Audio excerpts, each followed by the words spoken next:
Thank you, General, for being here, your service, and congratulations on your nomination. You're nominated to be the Senior Military Advisor to the President of the United States. What a chore.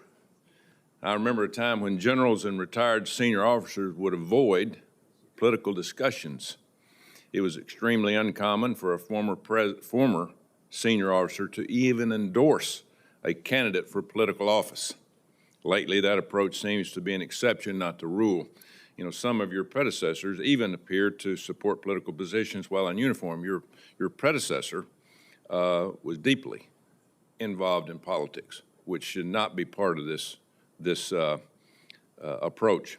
General Caine, in your own words, how would you describe to this committee the importance of your responsibility and commitment to provide the best military advice, even when that advice might differ from what the President of the United States believes? Well, Senator, thank you for that question. It ultimately is the whole job, is to be the principal military advisor to the President, and pursuant to that job, provide the President with best military advice, even when the President may have different feelings about it. And that is exactly what the nation pays me to do. So if confirmed, that is exactly what I'll do.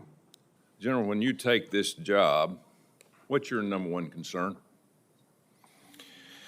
Senator, right now, the number one concern is the passage of time and ensuring that the Joint Force is ready, properly armed with the right capabilities out at the tactical edge, properly globally integrated with the services themselves, with the other elements of the interagency, with our allies and partners, and with the private sector, and ready to go tonight. And that means their families are ready, they're properly trained and equipped.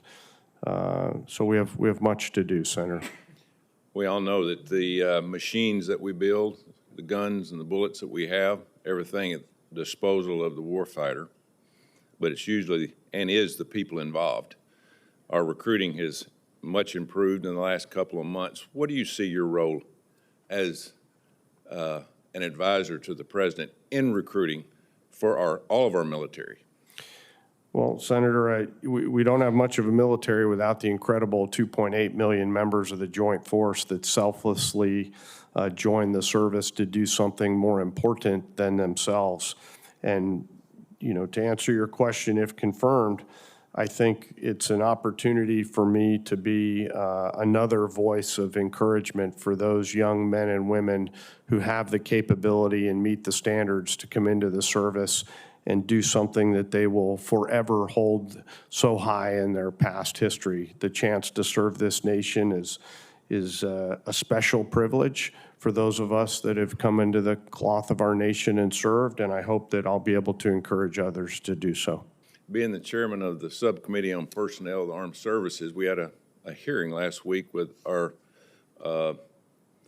West Point, or academies, Naval Academy and Air Force Academy. I would hope in the future, and I know your job is to inform our President and keep him advised of everything, but I think that your job too would be able to work with our academies in terms of our leadership, help build that leadership to a higher standard, to keep it to a higher standard, to build and let our young men and women know that that's where it all starts. If we don't have leadership, we don't have anything. And I think that's a good point, you know, that to pass on to the President. Obviously, your information you give to the President is going to be number one, but also build and help build our military is going to be a huge part of you. I think a part of your job. What do you think?